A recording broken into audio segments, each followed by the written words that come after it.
ओम नमो भगवते वासुदेवाय नमः। आपके अपने YouTube चैनल जय मां कंजक में आपका बहुत बहुत स्वागत है। भगवान लक्ष्मी नारायण की कृपा आप और आपके परिवार पर सदा सर्वदा बनी रहे। आज की वीडियो में हम कार्तिक मास महात्म्य का कथा अध्याय 34 और साथ ही श्रीमद् भागवत पुराण से श्री कृष्ण जी की बाल लीला जो कि उनके जीवन काल में 2 बार घटी थी, आपके सामने उस कथा को प्रस्तुत करने जा रहे हैं। उम्मीद करती हूँ कथा का पूरा फल लेने के लिए आप कथा को शुरू से लेकर अंत तक जरूर श्रवण करेंगे। ओम नमो भगवते वासुदेवाय नमः। सूत जी कहते हैं कि यदि किसी उद्यापन की शक्ति ना हो तो ब्राह्मण को भोजन करा देवे। यदि ब्राह्मण ना मिले तो गो का पूजन कर ले। यदि गो भी ना मिले तो पीपल अथवा वट का पूजन कर लेवे। ये सुनकर ऋषि पूछने लगे कि महाराज, वृक्ष तो सभी समान है, फिर पीपल तथा वट वृक्ष को ही श्रेष्ठ क्यों माना गया है? तब सूत जी ने कहा, पीपल विष्णु का, वट शिव जी का तथा पलाश ब्रह्मा का रूप है। फिर ऋषियों ने पूछा कि ब्रह्मा, विष्णु तथा महेश ये सब वृक्ष भाव को कैसे प्राप्त हुए? ये सुनकर सूत जी कहने लगे, हे ऋषियों, एक समय शिव जी पार्वती जी सहित एकांत में विराजमान थे कि उस समय देवताओं द्वारा भेजे गए अग्निदेव द्वारा उनके एकांतवास में कुछ विघ्न उपस्थित हुआ। तब पार्वती जी ने क्रोधित होकर देवताओं को शाप दिया कि तुम वृक्ष रूप हो जाओ। तो विष्णु जी गया में जाकर पीपल, शिव काशी में अक्षय वट और ब्रह्मा जी पलाश रूप हो गए। तभी से पीपल और वट का पूजन होता है। तब ऋषियों ने पूछा कि रविवार को पीपल का पूजन नहीं होता और शनिवार को अवश्य होता है, इसका क्या कारण है? सो भी कृपा करके कहिए। सूत जी कहने लगे, हे ऋषियों, समुद्र मंथन के समय जब 14 रत्न समुद्र से उत्पन्न हुए, तब श्री विष्णु भगवान ने कौस्तुभ मणि तथा लक्ष्मी जी को स्वयं ग्रहण किया। जब भगवान लक्ष्मी जी के साथ विवाह करने लगे तो लक्ष्मी जी ने कहा, भगवान, मेरी एक बड़ी बहन भी है जिसका नाम है दृढ़ता, अत पहले उसका विवाह होना चाहिए। विष्णु जी ने लक्ष्मी जी के ये वचन सुनकर उनकी बड़ी बहन ज्येष्ठा उद्लक ऋषि को सौंप दी। ज्येष्ठा का काला रंग तथा लाल नेत्र, बिखरे बाल। उद्दालक मुनि भगवान की आज्ञा मानकर दृढ़ता को आश्रम में ले आए। वहां आकर दृढ़ता ने देखा कि आश्रम में वेद पाठ तथा हवन हो रहा है। ये देख उसने मुनि से कहा, मैं यहाँ पर नहीं रह सकती। यहाँ पर चोरी, जारी तथा ब्राह्मणों का अपमान होता है, मैं वहीं पर रह सकती हूँ। उसकी ये बात सुनकर उद्दालक ऋषि अति दुखित हुए और उसको वहीं पर छोड़कर चले गए और कह गए कि मैं तेरे लिए कोई स्थान देखकर आता हूँ। दृढ़ता ने बहुत देर तक ऋषि की प्रतीक्षा की, किंतु उनके ना आने पर वे रोने और चिल्लाने लगी। तब लक्ष्मी जी ने भगवान से कहा कि हे भगवान, बहन दृढ़ता ऋषि द्वारा त्याग किए जाने से अत्यंत दुख होकर रो रही है, अत पहले आप उसे जाकर शांत कीजिए। तब भगवान लक्ष्मी जी सहित वहां पर आए और कहने लगे कि तुम पीपल में निवास करो। पीपल हमारा ही अंश है। जो कोई कार्तिक सुदी पूर्णमासी को पीपल ज्येष्ठा का पूजन करेगा वे तुमको ही प्राप्त होगा। उसके यहाँ लक्ष्मी का वास होगा। जो शनिवार को तुम्हारा पूजन करेगा और सूतटेगा, उसके समस्त मनोरथ सिद्ध होंगे। परंतु पूरे दिन अर्थात रविवार को जो तुम्हारा स्पर्श करेगा वे दरिद्री हो जाएगा। इतना कहकर भगवान अंतर ध्यान हो गए। सूत जी कहते हैं, जो इस कथा को कहता और सुनता है उसको प्रयाग तथा बद्री का आश्रम तीर्थ जैसा फल प्राप्त होता है और अंत में सभी सुख भोग कर विष्णु लोक को जाता है। ओम नमो भगवते वासुदेवाय नमः। तो यहाँ पर कार्तिक मास महात्म्य का कथा अध्याय 34 समाप्त होता है। अभी हम श्रवण करेंगे श्रीमद् भागवत पुराण से बाल श्री कृष्ण की लीला, जो कि शुकदेव जी और परीक्षित के संवाद से संबंधित है, जिसमें एक ऐसी घटना का जिक्र किया गया है जो कि श्री कृष्ण जी के जीवन काल में 2 बार घटित हुई थी। उम्मीद करती हूँ कथा का पूरा फल लेने के लिए आप कथा को शुरू से लेकर अंत तक जरूर श्रवण करेंगे। ओम नमो भगवते वासुदेवाय नमः। श्री शुकदेव जी कहते हैं, परीक्षित, एक दिन नंद नंदन श्याम सुंदर वन में ही कलेवा करने के विचार से बड़े तड़के उठ गए और सिंगी बाजे की मधुर मनोहर ध्वनि से अपने साथी ग्वाल बालों को मन की बात जनाते हुए उन्हें जगाया और बछड़ों को आगे करके वे ब्रज मंडल से निकल पड़े। श्री कृष्ण के साथ ही उनके प्रेमी सहस्त्रों ग्वाल बाल सुंदर छीके, बेंत, सिंगी और बांसुरी लेकर तथा अपने सहस्त्रों बछड़ों को आगे करके बड़ी प्रसन्नता से अपने अपने घरों से चल पड़े। उन्होंने श्री कृष्ण के अगिनत बछड़ों में अपने अपने बछड़े मिला दिए और स्थान स्थान पर बालोचित खेल खेलते हुए विचरने लगे। यद्यपि सबके सब ग्वाल बाल कांच, घुंघची, मणि और स्वर्ण के गहने पहने हुए थे, फिर भी उन्होंने वृंदावन के लाल पीले हरे फलों से, नई नई कोपलों से, गुच्छों से, रंग बिरंगे फूलों और मोर पंखों से तथा गेरू आदि रंगीन धातुओं से अपने को सजा लिया। कोई किसी का छीका चुरा लेता तो कोई किसी की बेंत या बांसुरी। जब उन वस्तुओं के स्वामी को पता चलता तब उन्हें लेने वाला किसी दूसरे के पास दूर फेंक देता, दूसरा तीसरे के और तीसरा और भी दूर फेंक देता। फिर वे हंसते हुए उन्हें लौटा देते। यदि श्याम सुंदर श्री कृष्ण वन की शोभा देखने के लिए कुछ आगे बढ़ जाते तो पहले मैं छूंगा, पहले मैं छूंगा, इस प्रकार आपस में होड़ लगाकर सबके सब उनकी ओर दौड़ पड़ते और उन्हें छू छू कर आनंद मगन हो जाते। कोई बांसुरी बजाता तो कोई सिंगी ही फूंक रहा है, कोई भोरों के साथ गुनगुना रहे हैं, तो बहुत से कोयलों के स्वर में स्वर मिलाकर कुहू कुहू कर रहे हैं। एक और कुछ ग्वाल बाल आकाश में उड़ते हुए पक्षियों की छाया के साथ दौड़ लगा रहे हैं, तो दूसरी ओर कुछ हंसों की चाल की नकल करते हुए उनके साथ सुंदर गति से चल रहे हैं। कोई बगुला के पास उसी के समान आंख मूंद कर बैठ रहे हैं, तो कोई मोरों को नाचते देख उन्हीं की तरह नाच रहे हैं। कोई कोई बंदरों की पूंछ पकड़कर खींच रहे हैं, तो दूसरे उनके साथ इस पेड़ से उस पेड़ पर चढ़ रहे हैं। कोई कोई उनके साथ मुंह बना रहे हैं, तो दूसरे उनके साथ एक डाल से दूसरी डाल पर छलांग लगा रहे हैं। बहुत से ग्वाल बाल तो नदी की कछार में छपका खेल रहे हैं और उसमें फुदकते हुए मेढकों के साथ स्वयं भी फुदक रहे हैं। कोई पानी में अपनी परछाई देखकर उसकी हंसी कर रहे हैं, तो दूसरे शब्द की प्रतिध्वनि को ही बुरा भला कह रहे हैं। भगवान श्री कृष्ण ज्ञानी संतों के लिए स्वयं ब्रह्मानंद के मूर्तिमान अनुभव है।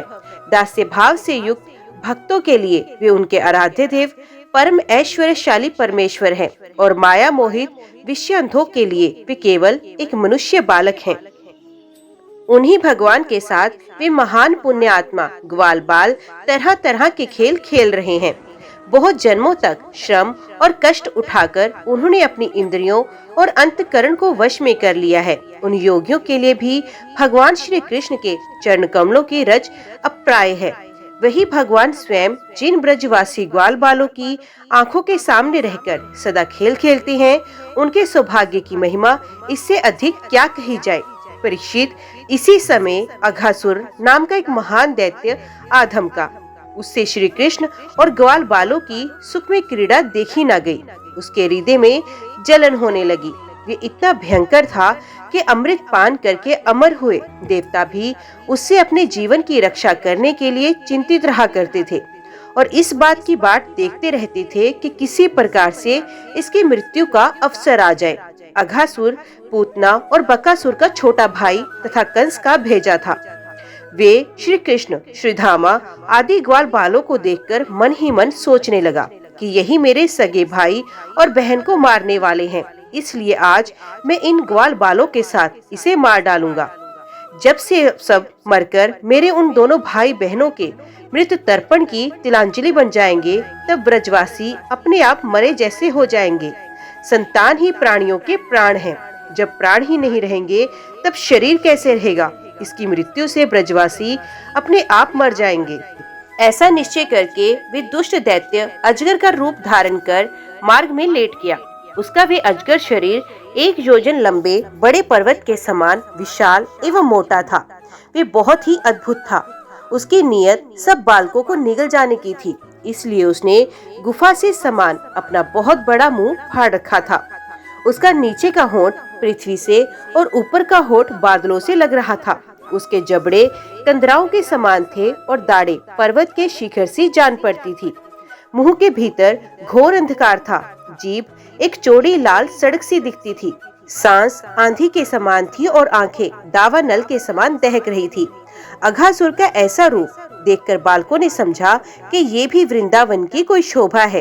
वे कौतूहलवश खेल ही खेल में उत्प्रेक्षा करने लगे कि ये मानो अजगर का खुला हुआ मुंह है। कोई कहता, मित्रों भला बतलाओ तो ये आज हमारे सामने कोई जीव सा बैठा है, ये हमें निगलने के लिए खुले हुए किसी अजगर के मुंह जैसा है।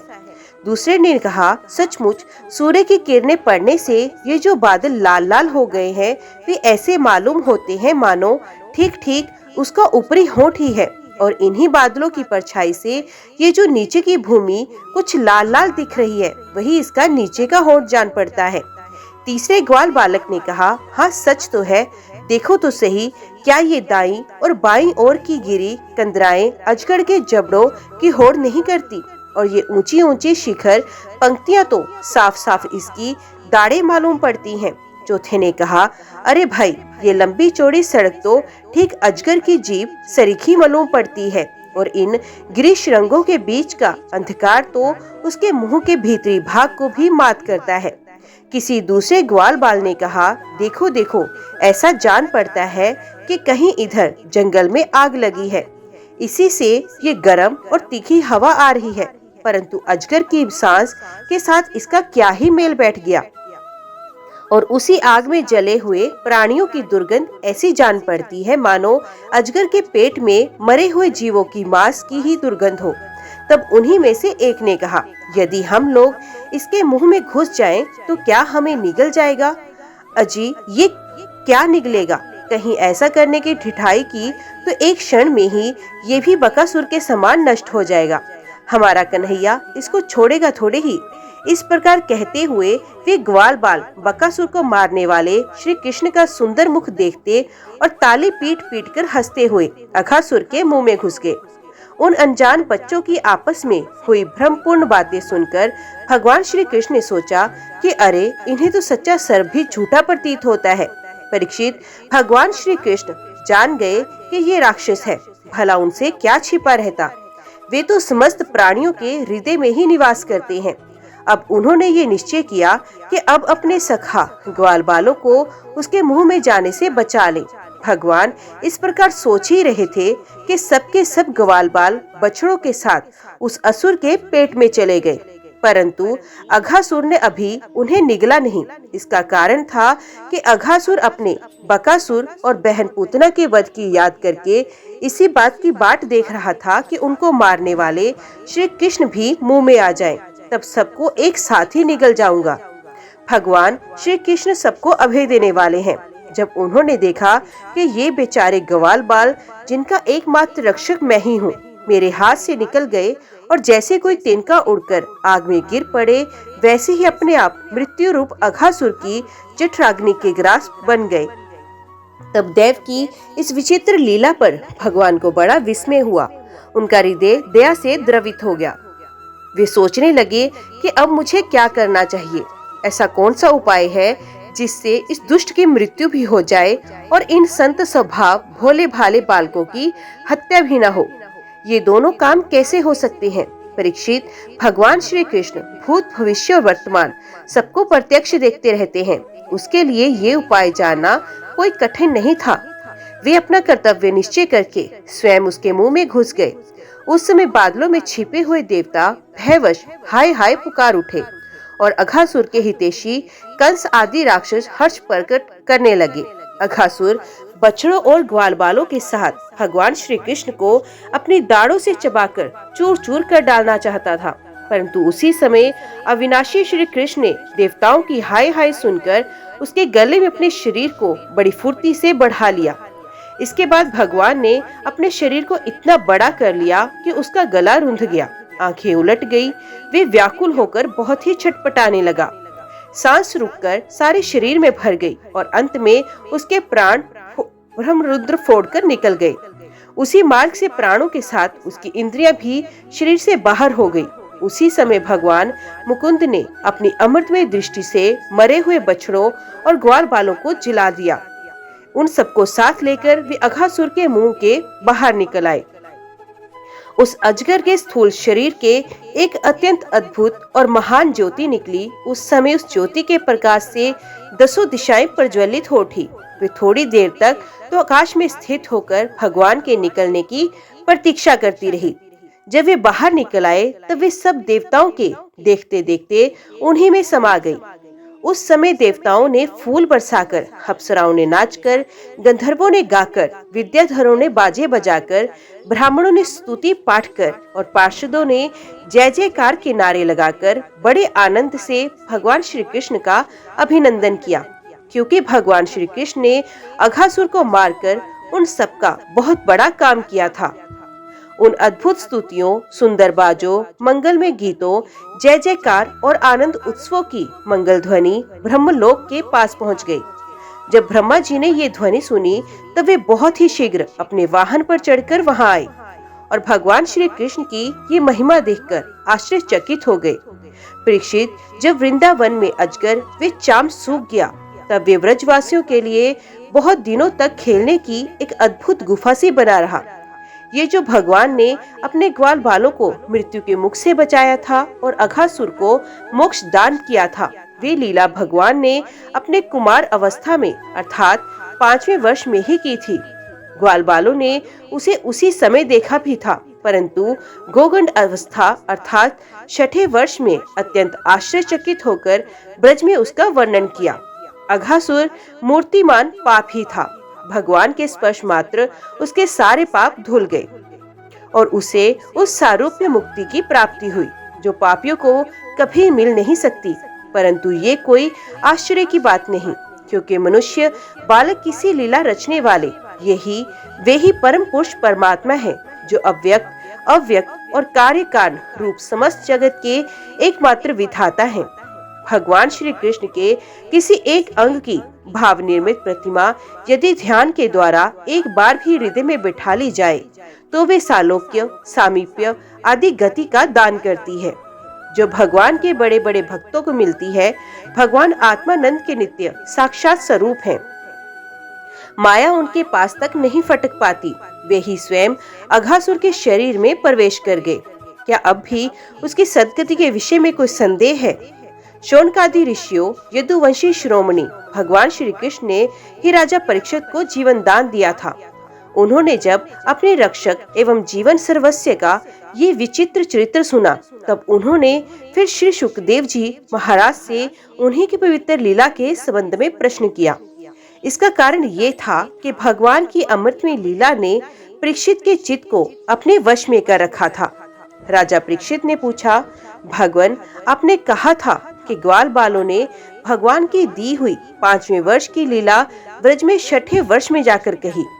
अब इस विषय में आप कृपा करके ये बतलाइए कि एक समय की लीला दूसरे समय में वर्तमानकालीन कैसे हो सकती है। महायोगी गुरुदेव, मुझे इस आश्चर्यपूर्ण रहस्य को जानने के लिए बड़ा कौतूहल हो रहा है। आप कृपा करके बतलाइए। अवश्य ही इसमें भगवान श्री कृष्ण की विचित्र घटनाओं को घटित करने वाली माया का कुछ न कुछ काम होगा, क्योंकि और किसी प्रकार ऐसा नहीं हो सकता। गुरुदेव, यद्यपि क्षत्रियोचित धर्म ब्राह्मण सेवा से विमुख होने के कारण मैं अपराधी नाम मात्र का क्षत्रिय हूँ, तथापि हमारा अहोभाग्य है कि हम आपके मुखारबिंद से निरंतर झरते हुए परम पवित्र मधु में श्री कृष्ण लीला अमृत का बार बार पान कर रहे हैं। सूत जी कहते हैं, भगवान के परम प्रेमी भक्तों में श्रेष्ठ शौनक जी जब राजा परीक्षित ने इस प्रकार प्रश्न किया तब श्री सुखदेव जी को भगवान की वे लीला स्मरण हो आई और उनकी समस्त इंद्रियां तथा अंतकरण विवश होकर भगवान की नित्य लीला से खिंच गए। कुछ समय के बाद धीरे धीरे श्रम और कष्ट से उन्होंने ब्रह्म ज्ञान हुआ, तभी परीक्षित से भगवान की लीला का वर्णन करने लगे। परीक्षित, तुम बड़े भाग्यवान हो। भगवान के प्रेमी भक्तों में तुम्हारा स्थान श्रेष्ठ है, तभी तो तुमने इतना सुंदर प्रश्न किया। यूं तो तुम्हें बार बार भगवान की लीला कथाएं सुनने को मिलती हैं, फिर भी तुम उनके संबंध में प्रश्न करके उन्हें और भी सरस और भी नूतन बना देते हो। रसिक संतों की वाणी, कान और हृदय भगवान की लीला के गान, श्रवण और चिंतन के लिए ही होते हैं। उनका ये स्वभाव ही होता है कि वे क्षण प्रतिक्षण भगवान की लीलाओं को अपूर्व, रसमयी और नित्य नूतन अनुभव करते रहें। ठीक वैसे ही जैसे लंपट पुरुषों को स्त्रियों की चर्चा में नया नया रस जान पड़ता है। परीक्षित, तुम एकाग्रचित से श्रवण करो। यद्यपि भगवान की ये लीला अत्यंत रहस्यमयी है, फिर भी मैं तुम्हें सुनाता हूँ, क्योंकि दयालु आचार्यगण अपने प्रेमी शिष्य को गुप्त रहस्य भी बतला दिया करते हैं। ये तो मैं तुमसे कह ही चुका। भगवान श्री कृष्ण ने अपने साथी ग्वाल बालों को मृत्यु रूप अघासुर के मुंह से बचा लिया। इसके बाद वे उन्हें यमुना जी के पुलिन पर ले आए और उनसे कहने लगे, मेरे प्यारे मित्रों, यमुना जी का ये पुलिन अत्यंत रमणीय है। देखो तो सही, यहाँ की बालू कितनी कोमल और स्वच्छ है। हम लोगों के लिए खेलने की तो यहाँ सभी सामग्री विद्यमान है। देखो, एक और रंग बिरंगे कमल खिले हैं और उनकी सुगंध से खिंचकर भौरे गुंजार कर रहे हैं, तो दूसरी ओर सुंदर सुंदर पक्षी बड़ा ही मधुर कलरव कर रहे हैं, जिसकी प्रतिध्वनि से सुशोभित वृक्ष इस ध्वनि की, इस स्थान की शोभा बढ़ा रही हैं। अब हम लोगों को यहाँ भोजन कर लेना चाहिए, क्योंकि दिन बहुत चढ़ाया है और हम लोग भूख से पीड़ित हो रहे हैं। बछड़े पानी पीकर समीप ही धीरे धीरे हरी हरी घास चरते रहे। ग्वाल बालों ने एक स्वर से कहा, ठीक है, ठीक है। उन्होंने बछड़े को पानी पिलाकर हरी हरी घास में छोड़ दिया और अपने अपने छीके खोल खोल कर भगवान के साथ बड़े आनंद से भोजन करने लगे। सबके बीच में भगवान श्री कृष्ण बैठ गए। उनके चारों ओर ग्वाल बालों ने बहुत सी मंडलाकार पंक्तियां बना ली और एक से एक सटकर बैठ गए। सबके मुंह श्री कृष्ण की ओर थे और सबकी आंखें आनंद से खिल रही थी। वन भोजन के समय श्री कृष्ण के साथ बैठे हुए ग्वाल बाल ऐसे शोभायमान हो रहे थे मानो कमल की कर्णिका के चारों ओर उसकी छोटी छोटी पंखुड़ियां सुशोभित हो रही हैं। कोई पुष्प तो कोई पत्ते और कोई कोई पल्लव अंकुर फल, छीके, छाल एवं पत्थरों के पात्र बनाकर भोजन करने लगे। भगवान श्री कृष्ण और ग्वाल बाल सभी परस्पर अपनी अपनी भिन्न भिन्न रुचि का प्रदर्शन करती। कोई किसी को हंसा देता तो कोई स्वयं ही हंसते हंसते लोटपोट हो जाता। इस प्रकार वे सब भोजन करने लगे। उन्होंने मुरली को तो कमर की फेंट में आगे की ओर खोस लिया था, सिंगी और बेंत बगल में दबा लिए। बाएं हाथ में बड़ा ही मधुर घृत मिश्रित दही भात का ग्रास था और उंगलियों में अदरक, नींबू आदि के अचार, मुरब्बे दबा रखे थे। ग्वाल बाल उनके चारों ओर से घेर कर बैठे हुए थे और वे स्वयं सबके बीच में बैठकर अपनी विनोद भरी बातों से अपने साथी ग्वाल बालों को हंसाते जा रहे थे।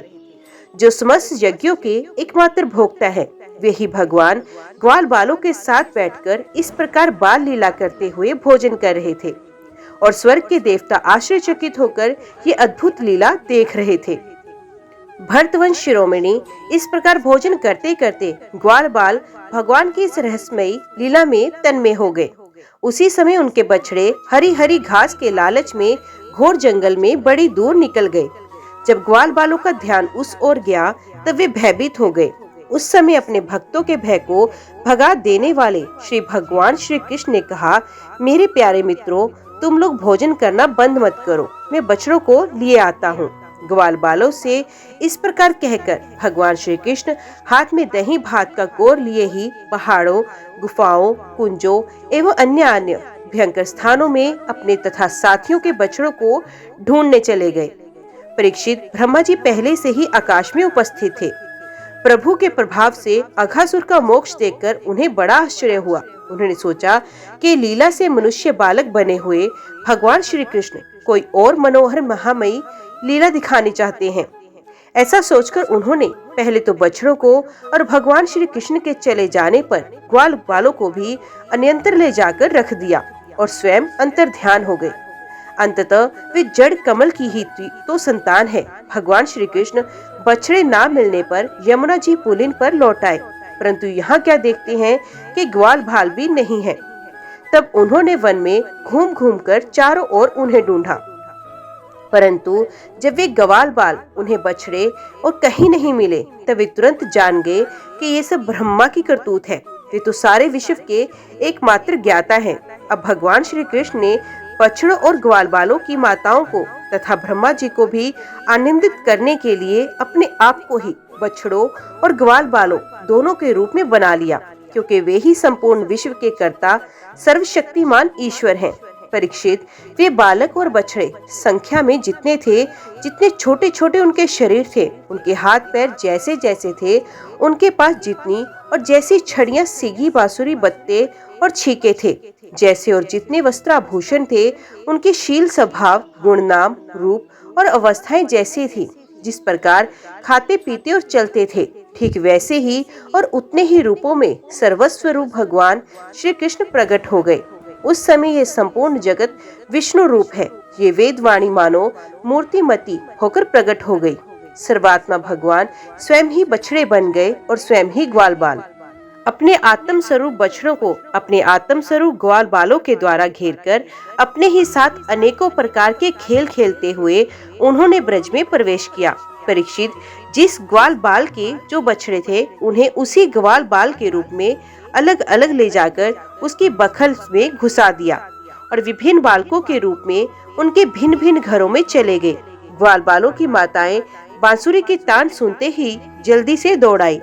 ग्वाल बाल बने हुए परब्रह्म श्री कृष्ण को अपने बच्चे समझकर हाथों से उठाकर उन्होंने जोर से हृदय से लगा लिया। वे अपने स्तरों से वात्सल्य स्नेह की अधिकता के कारण सुधा से भी मधुर और आसव से भी मादक चुचवाता हुआ दूध उन्हें पिलाने लगी। परीक्षित, इसी प्रकार प्रतिदिन संध्या समय भगवान श्री कृष्ण उन ग्वाल बालों के रूप में वन से लौट आते और अपनी बाल सुलभ लीलाओं से माताओं को आनंदित करते। वे माताएं उन्हें उपटन लगाती, नहलाती, चंदन का लेप करती और अच्छे अच्छे वस्त्रों तथा गहनों से सजाती। दोनों भुहों के बीच रीढ़ से बचाने के लिए काजन का टिठोना लगा देती तथा भोजन कराती और तरह तरह से बड़े लाड़ प्यार से उनका पालन पोषण करती। ग्वालिनों के समान गोए भी जब जंगलों में से चरकर जल्दी जल्दी लौटती और उनकी हुंकार सुनकर उनके प्यारे बछड़े दौड़कर उसके पास आते। अब वे बार बार उन्हें अपनी जीभ से चाटती और अपना दूध पिलाती। उस समय स्नेह की अधिकता के कारण उनके थनों से स्वयं ही दूध की धारा बहने लगती। इन गायों और ग्वालिनों का मातृभाव पहले जैसा ही ऐश्वर्य, ज्ञान रहित और विशुद्ध था। हाँ, अपने असली पुत्रों की अपेक्षा इस समय उनका स्नेह अवश्य अधिक था। इसी प्रकार भगवान भी उनके पहले पुत्रों के समान ही पुत्र भाव दिखला रहे थे, परंतु भगवान में उन बालकों के जैसा मोह का भाव नहीं था कि मैं इनका पुत्र हूँ। अपने अपने बालकों के प्रति ब्रजवासियों की स्नेहलता दिन प्रतिदिन 1 वर्ष तक धीरे धीरे बढ़ती हो गई। यहाँ तक कि पहले श्री कृष्ण में उनका जैसा असीम और अपूर्व प्रेम था, वैसा ही अपने इन बालकों के प्रति भी हो गया। इस प्रकार सर्वात्मा श्री कृष्ण बछड़े ग्वाल बालों के बहाने गोपाल बनकर अपने बालक रूप से वत्स रूप का पालन करते हुए 1 वर्ष तक वन और गोष्ठ में क्रीड़ा करते रहे। जब 1 वर्ष पूरा होने से 5-6 रातें शेष थी, तब एक दिन भगवान श्री कृष्ण बलराम जी के साथ बछड़ों को चराते हुए वन में गए। उस समय गोए गोवर्धन की चोटी पर घास चर रही थी। वहां उन्होंने ब्रज के पास ही चरते हुए बहुत दूर अपने बछड़ों को देखा। बछड़ों को देखते ही गौ का वात्सल्य स्नेह उमड़ आया। वे अपने आप की सुध बुद्ध खो बैठी और ग्वालों के रोकने की कुछ भी परवाह ना कर जिस मार्ग से वे ना जा सकते थे, उस मार्ग से हुंकार करती हुई बड़े वेग से दौड़ पड़ी। उस समय उनके थनों से दूध बहता जाता था और उनकी गर्दन सिकुड़कर डील से मिल गई थी। वे पूंछ तथा सर उठाकर इतने वेग से दौड़ रही थी कि मालूम होता था मानो उनके 2 ही पैर हैं। जिन गौओं के और भी बछड़े हो चुके थे, वे भी गोवर्धन के नीचे अपने पहले बछड़ों के पास दौड़ आई और उन्हें स्नेहवश अपने आप बहता हुआ दूध पिलाने लगी। उस समय वे अपने बच्चों का एक एक अंग ऐसे चाव से चाट रही थी मानो उन्हें अपने पेट में रख लेंगी। गोपों ने उन्हें रोकने का कुछ प्रयत्न किया, परंतु उनका सारा प्रयत्न व्यर्थ रहा। उन्हें अपनी विफलता पर कुछ लज्जा और गायों पर बड़ा क्रोध आया। जब वे बहुत कष्ट उठाकर उस कठिन मार्ग से उस स्थान पर पहुँचे, तब उन्होंने बछड़ों के साथ अपने बालकों को भी देखा। अपने बच्चों को देखते ही उनका हृदय प्रेम रस से सारोबार हो गया। बालकों के प्रति अनुराग की बाढ़ आ गई। उनका क्रोध ना जाने कहां हवा हो गया। उन्होंने अपने अपने बालकों को गोद में उठाकर हृदय से लगाया और उनका मस्तक सूंघकर अत्यंत आनंदित हुए। बूढ़े गोपों को अपने बालकों के आलिंगन से परम आनंद प्राप्त हुआ। वे निहाल हो गए। फिर बड़े कष्ट से उन्हें छोड़कर धीरे धीरे वहां से गए।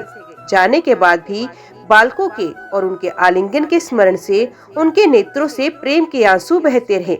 बलराम जी ने देखा कि ब्रजवासी गोप गोए और ग्वालने की उन संतानों पर भी जिन्होंने अपनी माँ का दूध पीना छोड़ दिया है, क्षण प्रति क्षण प्रेम संपत्ति और उसके अनुरूप उत्कंठा बढ़ती जा रही है। तब वे विचार में पड़ गए, क्योंकि उन्हें इसका कारण मालूम नहीं था। ये कैसी विचित्र बात है। सर्वात्मा श्री कृष्ण में ब्रजवासियों का और मेरे जैसा अपूर्व स्नेह है, वैसा ही इन बालकों और बछड़ों पर भी बढ़ता जा रहा है। ये कौन सी माया है, कहाँ से आई है, ये किस देवता की है, मनुष्य की है अथवा असुरों की है? परंतु क्या ऐसा भी संभव है? नहीं नहीं, ये तो मेरे प्रभु की माया है और किसी की माया में ऐसी सामर्थ्य नहीं जो मुझे भी मोहित करे। बलराम जी ने ऐसा विचार करके ज्ञान दृष्टि से देखा तो उन्हें ऐसा मालूम हुआ कि इन सब बछड़ों और ग्वाल बालों के रूप में केवल श्री कृष्ण ही श्री कृष्ण है। तब उन्होंने श्री कृष्ण ने कहा, भगवान, ये ग्वाल बाल और बछड़े ना देवता है और ना तो कोई ऋषि। इन भिन्न भिन्न रूपों का आश्रय लेने पर भी आप अकेले ही इन रूपों में प्रकाशित हो रहे हैं। कृपया स्पष्ट करके थोड़े में ही ये बतला दीजिए कि आप इस प्रकार बछड़े, बालक, सिंगी, रस्सी आदि के रूप में अलग अलग क्यों प्रकाशित हो रहे हैं। तब भगवान ने ब्रह्मा की सारी करतूत सुनाई और बलराम जी ने सब बातें जान ली। परीक्षित, तब तक ब्रह्मा जी ब्रह्मलोक से ब्रज में लौट आए। उनके कालमान से अब तक केवल एक त्रुटि समय व्यतीत हुआ था। उन्होंने देखा कि भगवान श्री कृष्ण ग्वाल बाल और बछड़ों के साथ एक साल से पहले की भांति ही क्रीड़ा कर रहे हैं। वे सोचने लगे, गोकुल में जितने भी ग्वाल बाल और बछड़े थे वे तो मेरी मायामयी छया पर सो रहे हैं। उनको तो मैंने अपनी माया से अचेत कर दिया था। वे तब से अब तक सचेत नहीं हुए। तब मेरी माया से मोहित ग्वाल बाल बछड़ों के अतिरिक्त ये उतने ही दूसरे बालक तथा बछड़े कहाँ से आ गए जो एक साल से भगवान के साथ खेल रहे हैं। ब्रह्मा जी ने दोनों स्थानों पर दोनों को देखा और बहुत देर तक ध्यान करके अपनी ज्ञान दृष्टि से उनका रहस्य खोलना चाहा। परंतु इन दोनों में कौन से पहले के ग्वाल बाल हैं और कौन से पीछे बना लिए गए हैं, इसमें से कौन सच्चे हैं और कौन बनावटी, ये बात वे किसी प्रकार ना समझ सके। भगवान श्री कृष्ण की माया में तो सभी मुग्ध हो रहे हैं, परंतु कोई भी माया मोह भगवान का स्पर्श नहीं कर सकता। ब्रह्मा जी उन्हीं भगवान श्री कृष्ण को अपनी माया से मोहित करने चले थे, किंतु उनको मोहित करना तो दूर रहा, वे अजन्मा होने पर भी अपनी ही माया से अपने आप मोहित हो गए। जिस प्रकार रात के घोर अंधकार में कोहरे के अंधकार का और दिन के प्रकाश में जुगनू के प्रकाश का पता नहीं चलता, वैसे ही शूद्र पुरुष महापुरुषों पर अपनी माया का प्रयोग करते हैं, तभी उनको तो कुछ बिगाड़ नहीं सकती, अपना ही प्रभाव खो बैठती है। ब्रह्मा जी विचार कर ही रहे थे कि उनके देखते देखते उसी क्षण सभी ग्वाल बाल और बछड़े श्री कृष्ण के रूप में दिखाई पड़ने लगे। सबके सब सजल जलधर के समान श्याम वर्ण पीताम्बरधारी, शंख चक्र गदा और पद्म से युक्त चतुर्भुज, सबके सर पर मुकुट, कानों में कुंडल और कंठों में मनोहर हार तथा वन मालाएं शोभायमान हो रही थी। उनके वक्षस्थल पर स्वर्ण की सुनहली रेखा, श्रीवत्स, बाहुओं में बाजूबंद, कलाइयों में शंखाकार, रत्नों से जड़े कंगन, चरणों में नूपुर और कड़े, कमर में करधनी तथा अंगुलियों में अंगूठियां जगमगा रही थी। वे नख से शिख तक समस्त अंगों में कोमल और नूतन तुलसी की मालाएं, जो उन्हें बड़े भाग्यशाली भक्तों ने पहनाई थी, धारण किए हुए थे। उनकी मुस्कान चांदी के समान उज्जवल थी और रत्नारे नेत्रों की कटाक्षपूर्ण चितवन बड़ी ही मधुर थी। ऐसा जान पड़ता था मानो वे इस दोनों के द्वारा सत्वगुण और रजोगुण को स्वीकार करके भक्तजनों के हृदय में शुद्ध लालसाएं जगाकर उनको पूर्ण कर रहे हैं। ब्रह्मा जी ने ये भी देखा कि उन्हीं के जैसे दूसरे ब्रह्मा से लेकर तृण तक सभी चराचर जीव मूर्तिमान होकर नाचते गाते अनेक प्रकार की पूजा सामग्री से अलग अलग भगवान के उन सब रूपों की उपासना कर रहे हैं। उन्हें अलग अलग अणिमा, महिमा आदि सिद्धियां, माया विद्या आदि विभूतियां और महतत्व आदि 24 तत्व चारों ओर से घेरे हुए हैं।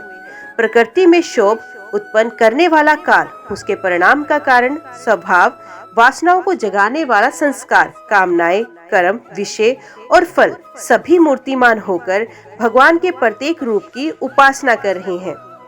भगवान की सत्ता और महत्ता के सामने उन सभी की सत्ता और महत्ता अपना अस्तित्व खो बैठी थी। ब्रह्मा जी ने ये भी देखा कि वे सभी भूत, भविष्य और वर्तमान काल के द्वारा सीमित नहीं है, त्रिकाल बाधित सत्य है। ये सबके सब स्वयं प्रकाश और केवल अनंत आनंद स्वरूप है। उनमें जड़ता अथवा चेतना का भेदभाव नहीं है। वे सबके सब एक रस हैं। यहाँ तक के उपनिषदर्शी तत्वज्ञानियों की दृष्टि भी उनकी अनंत महिमा का स्पर्श नहीं कर सकती। इस प्रकार ब्रह्मा जी ने एक साथ ही देखा कि वे सबके सब उन परब्रह्म परमात्मा श्री कृष्ण के ही स्वरूप हैं, जिनके प्रकाश से ये सारा जगत प्रकाशित हो रहा है। ये अत्यंत आश्चर्यमय दृश्य देखकर ब्रह्मा जी तो चकित रह गए। उनकी 11 इंद्रियां शुद्ध एवं स्तब्ध रह गई। वे भगवान के तेज से निस्तेज होकर मौन हो गए। उस समय वे ऐसे स्तब्ध होकर खड़े रह गए मानो ब्रज के अधिष्ठात्र देवता के पास एक पुतली खड़ी हो। परीक्षित, भगवान का स्वरूप तर्क से परे है। उसकी महिमा असाधारण है। वे स्वयं प्रकाश, आनंद स्वरूप, माया से अतीत हैं। वेदांत भी साक्षात रूप से उनका वर्णन करने में असमर्थ हैं। इसलिए उससे भिन्न का निषेध करके आनंद स्वरूप ब्रह्म का किसी प्रकार कुछ संकेत करता है। यद्यपि ब्रह्मा जी समस्त विद्याओं के अधिपति हैं, तथापि भगवान के दिव्य स्वरूप को वे तनिक भी ना समझ सके कि ये क्या है। यहाँ तक कि वे भगवान के उन महिमामय रूपों को देखने में भी असमर्थ हो गए। उनकी आंखें मूंद गई। भगवान श्री कृष्ण ने ब्रह्मा की इस मोह और असमर्था को जानकर बिना किसी प्रयास के तुरंत अपनी माया का पर्दा हटा दिया। इसे ब्रह्मा जी को ब्रह्म ज्ञान हुआ। वे मानो मरकर फिर जी उठे। सचेत होकर उन्होंने ज्यों-ज्यों करके बड़े कष्ट से अपने नेत्र खोले, तब कहीं उन्हें अपना शरीर और ये जगत दिखाई पड़ा। फिर ब्रह्मा जी जब चारों ओर देखने लगे, तब पहले दिशाएं और उसके बाद तुरंत ही उनके सामने वृंदावन दिखाई पड़ा। वृंदावन सबके लिए एक सा प्यारा है। जिधर देखिए उधर ही जीवों को जीवन देने वाले फल और फूलों से लदे हुए हरे हरे पत्तों से लहलहाते हुए वृक्षों की पांतें शोभा पा रही हैं। भगवान श्री कृष्ण की लीला भूमि होने के कारण वृंदावन धाम में क्रोध, तृष्णा आदि दोष प्रवेश नहीं कर सकते और वहाँ स्वभाव से ही परस्पर दुस्सह्य बैर रखने वाले मनुष्य और पशु पक्षी भी प्रेमी मित्रों के समान मिलजुल कर एक साथ रहते हैं। ब्रह्मा जी ने वृंदावन का दर्शन करने के बाद देखा कि अद्वितीय परब्रह्म गोपवंश के बालक का सा नाट्य कर रहा है। एक होने पर भी उसके सखा है, अनंत होने पर भी वे इधर उधर घूम रहा है और उसका ज्ञान अगाध होने पर भी वे अपने ग्वाल बाल और बछड़ों को ढूंढ रहा है। ब्रह्मा जी ने देखा कि जैसे भगवान श्री कृष्ण पहले अपने हाथ में दही भात का कोर लिए इन्हें ढूंढ रहे थे, वैसे ही अब भी अकेले ही उनकी खोज करने में लगे हैं। भगवान को देखते ही ब्रह्मा जी अपने वाहन हंस पर से कूद पड़े और सोने के समान चमकते हुए अपने शरीर से पृथ्वी पर दंड की भांति गिर पड़े। उन्होंने अपने चारों मुकुटों के अग्रभाग से भगवान के चरण कमलों का स्पर्श करके नमस्कार किया और आनंद के आंसुओं की धारा से उन्हें नहला दिया। वे भगवान श्री कृष्ण की पहली देखी हुई महिमा का बार बार स्मरण करते, उनके चरणों पर गिरते और उठ उठ कर फिर गिर पड़ते। इसी प्रकार बहुत देर तक वे भगवान के चरणों में ही पड़े रहे। फिर धीरे धीरे उठे और अपने नेत्रों के आंसू पोंछे। प्रेम और मुक्ति के एकमात्र उद्गम भगवान को देखकर उनका सर झुक गया। वे कांपने लगे। अंजलि बांधकर बड़ी नम्रता और एकाग्रता के साथ गदगद वाणी से वे भगवान की स्तुति करने लगे। ओम नमो भगवते वासुदेवाय नमः। तो यहाँ पर कार्तिक मास महात्म्य का कथा अध्याय 34 और साथ ही श्रीमद् भागवत पुराण की कथा का समापन होता है। उम्मीद करती हूँ वीडियो आपको पसंद आई होगी। वीडियो पसंद आई हो तो वीडियो को लाइक और चैनल को सब्सक्राइब जरूर कीजिएगा। कमेंट बॉक्स में जय श्री हरि लिखकर अपनी हाजिरी लगवाना और अपने सुझाव देना ना भूलिएगा। तो मिलते हैं अगले अध्याय के साथ। तब तक के लिए देखते व सुनते रहिए। जय मां कंजक, जय माता दी।